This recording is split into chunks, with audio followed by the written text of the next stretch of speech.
Hello, I'm Michael Healy, and today I'm going to talk to you about something that I very much dislike, the theory which has been considered mainstream for the last 150 to 200 years among biblical scholars, that the books of Moses were written by multiple authors.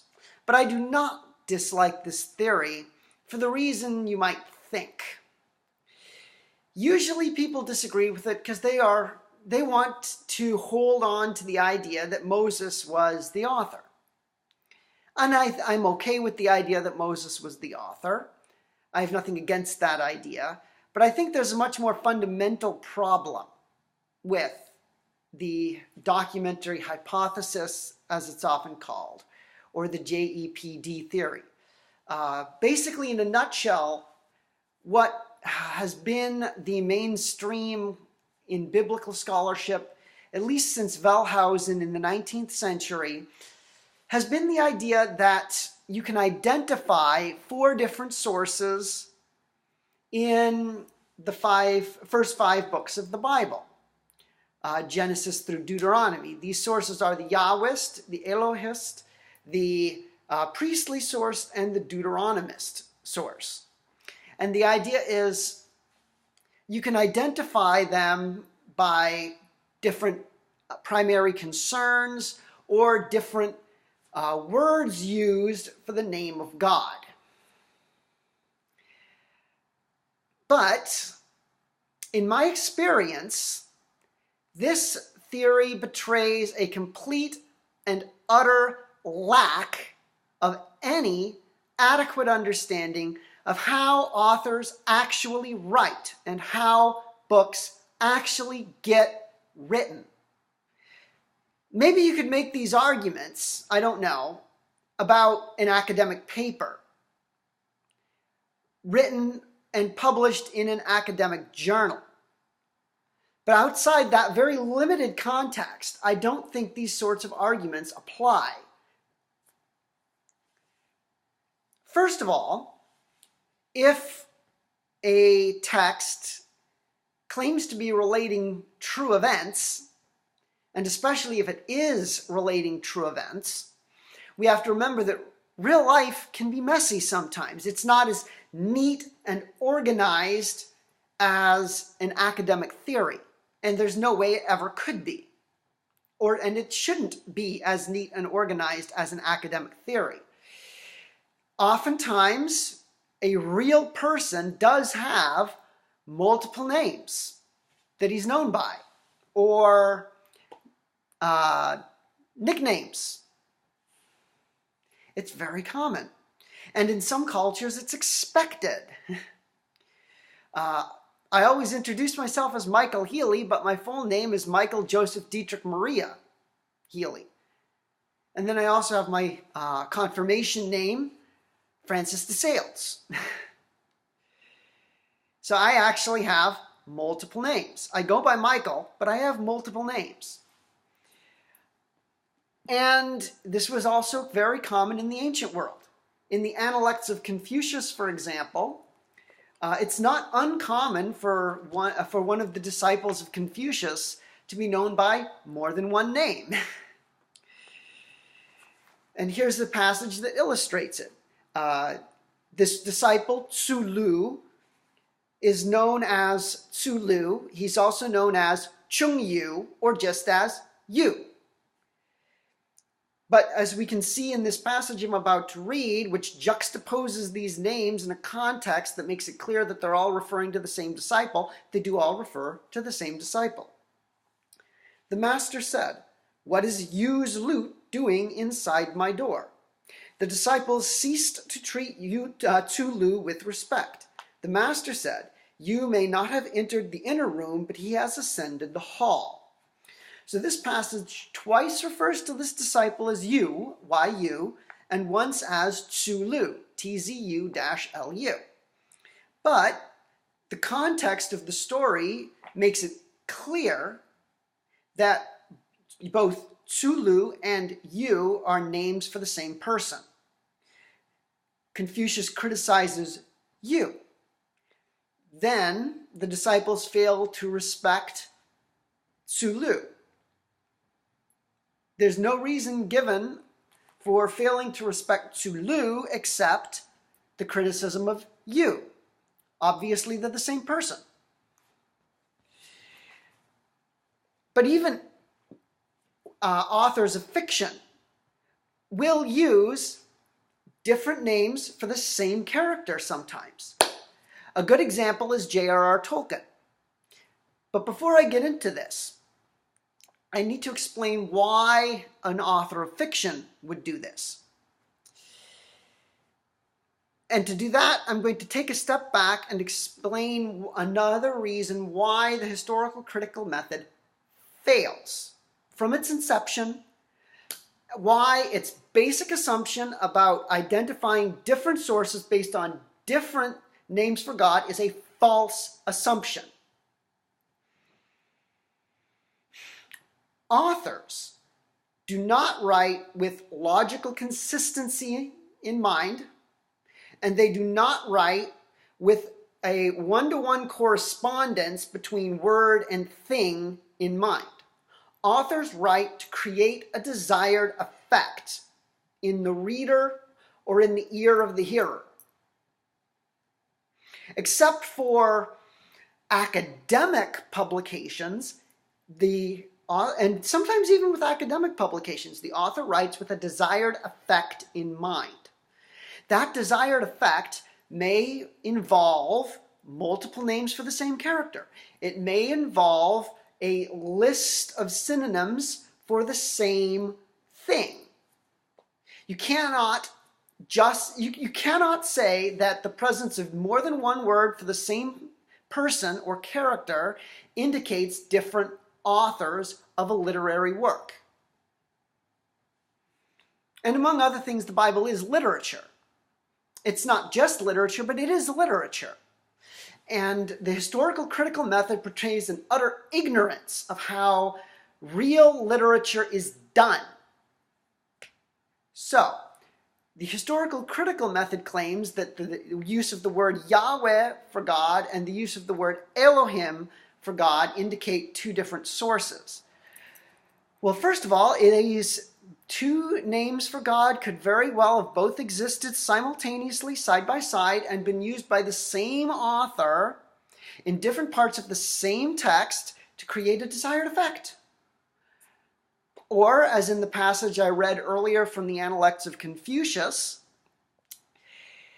the same author may use different names for the same person because that person really had both of those names.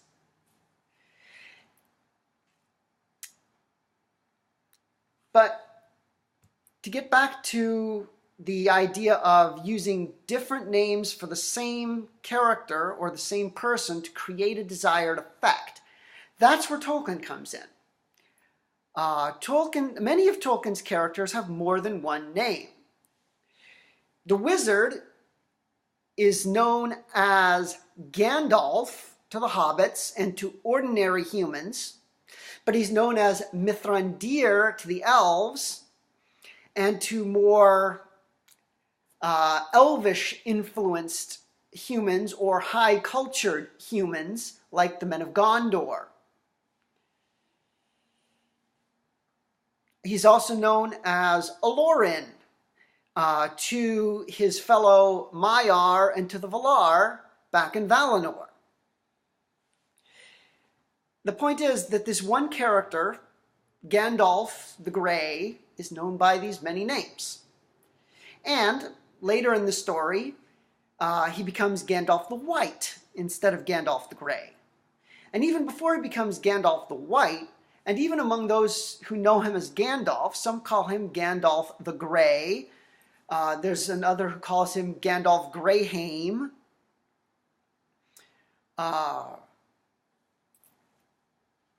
There's even a passage where a character who is not friendly toward Gandalf calls him Lathspell, somewhat insultingly.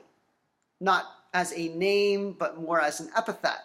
But nonetheless, it's applied to him.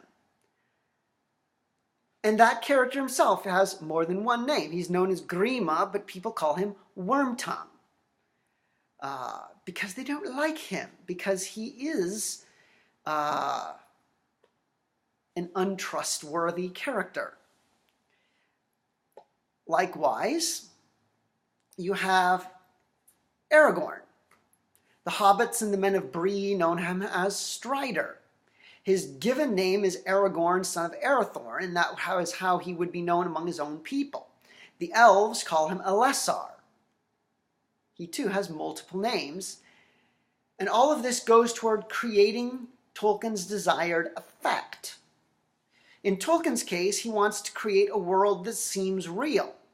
And in that context, it makes sense for different cultures to have their own names for certain characters. Just like in the real world, there are many different forms of the name of Jesus. Yeshua in the original,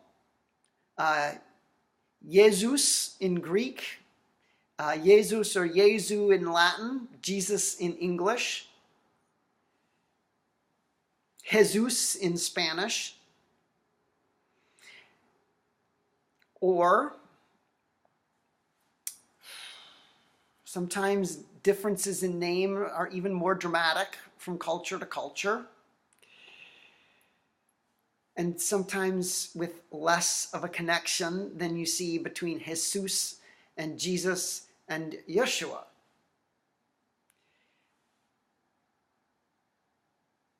But when you consider that in the Quran he's referred to as Isa, and in English as Jesus, and in Spanish as Jesus, almost the only similarity is the letter S.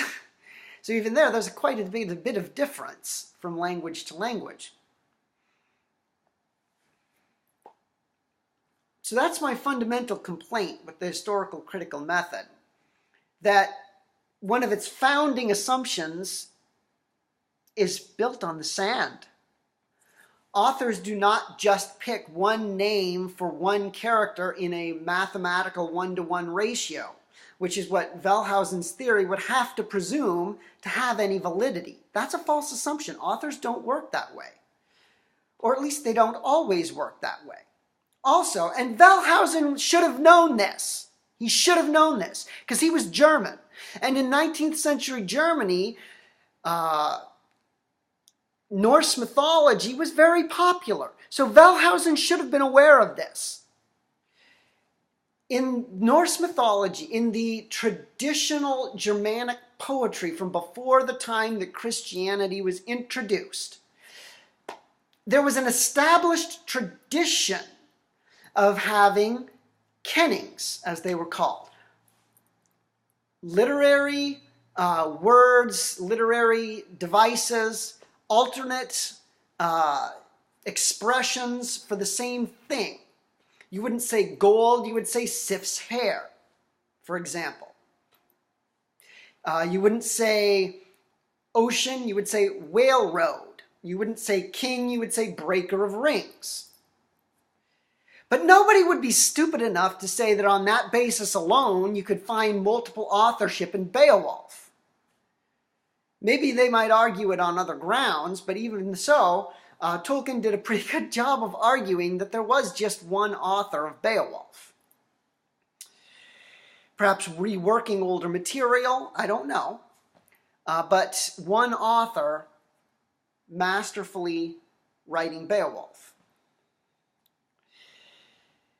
And like I say, Wellhausen should have been aware of this literary tradition in old Germany.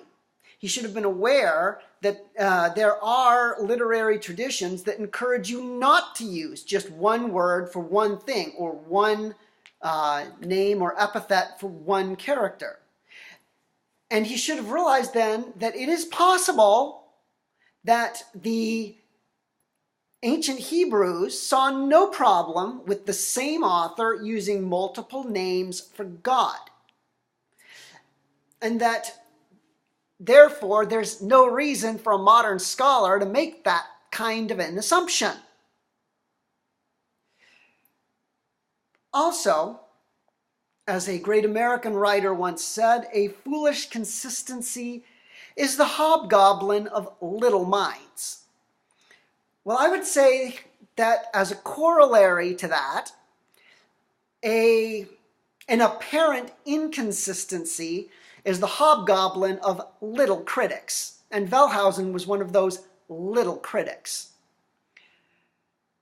I've read scripture cover to cover, probably at least 5 times, and some books of the Bible many more times than that, especially the Psalms. And I don't see all the inconsistencies that Wellhausen and other contemporary biblical scholars claim to see in, for example, the account of Noah's flood. What you see is some passages that speak more in general terms and others that give more specifics. Or you see a certain progression that gets laid out, so many days of rain versus so many days of flooding. Now, why should the floods subside as soon as the rain does? It might take a little longer for the floods to subside. That's just natural. So, there too, I think there is a lack of understanding. It may seem like an apparent consistency for one passage in the flood account in Genesis to say 2 of every creature on the ark, and another passage to say 7 of the clean and 2 of the unclean, or 14 of the clean and 2 of the unclean, depending on the interpretation. But that doesn't mean there's really an inconsistency. The one passage that says 2 of every creature may just be speaking in general terms and not getting into specifics. And then the later passage is getting more into specifics. Sometimes authors do that too. Sometimes one passage is not meant to go into great detail and another passage is, and there's no inconsistency.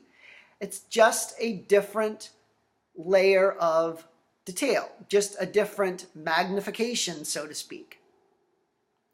So there too, Wellhausen and the documentary hypothesis and the historical critical method display an ignorance of how authors actually work, how books are actually written.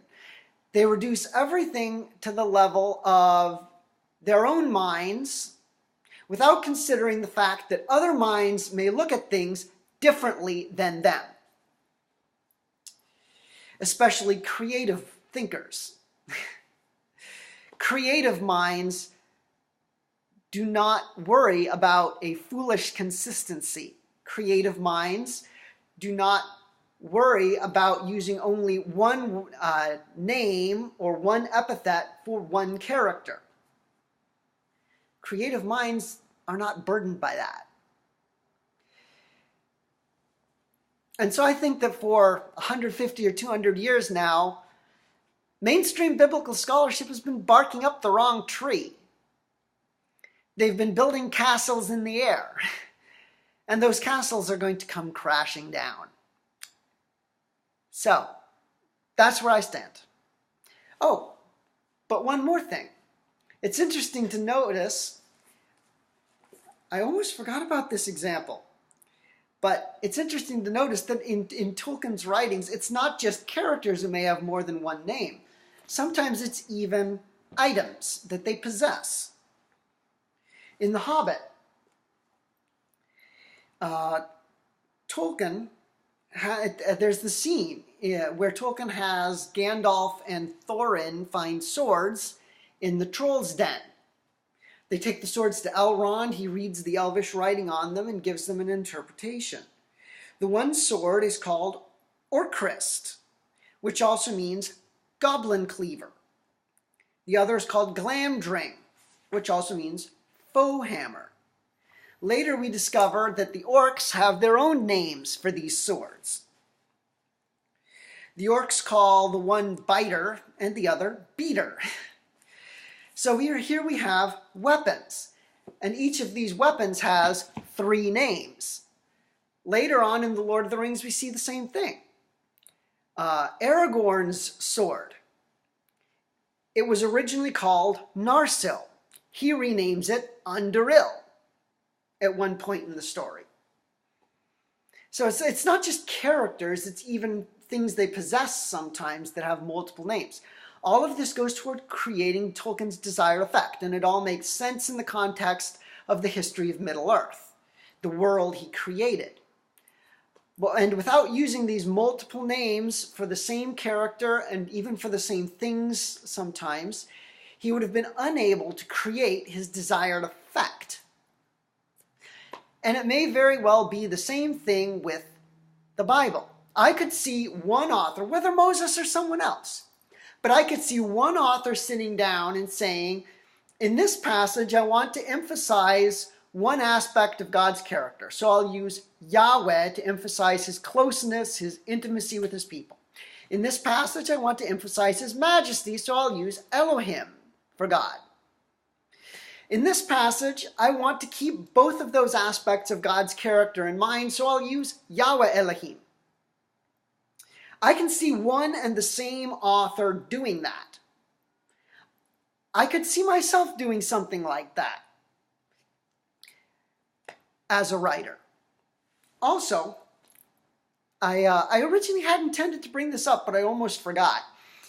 We need to remember that you also can't just go on whether there's archaisms. Some of those could be interpolations rather than evidence of another author. Also, some of those archaisms could be deliberate choices by a later author imitating an earlier author's style. And there's many cases of this throughout history. Imitating the classical style of Homer and other ancient Greek writers from 1,000 years before their time was very popular in the 4th and 5th centuries AD. And even some of the fathers of the Christian church, like St. Gregory Nazianzen, would imitate the style of Homer and Euripides and other ancient Greek poets from the classical age. We see it in our own day too. Not so many years ago, we saw in the bookstores here in America copies of the script of the Star Wars movies rewritten in a Shakespearean style. Or copies of The Hobbit translated into Latin.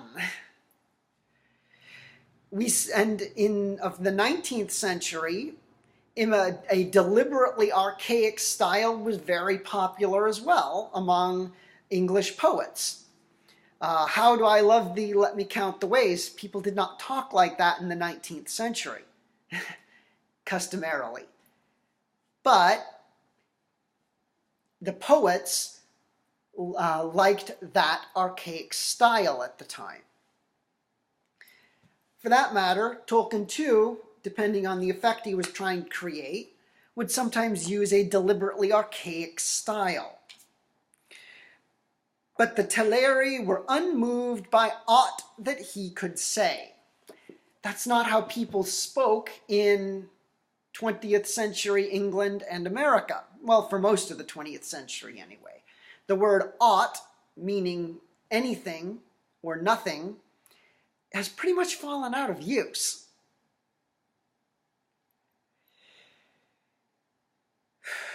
So, similar thing with Scripture.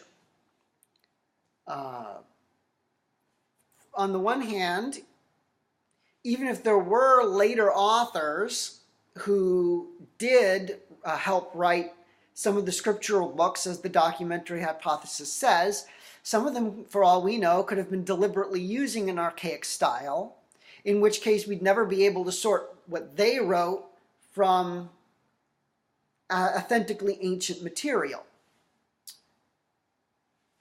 I mean, depending on how perfectly they mimicked the older style.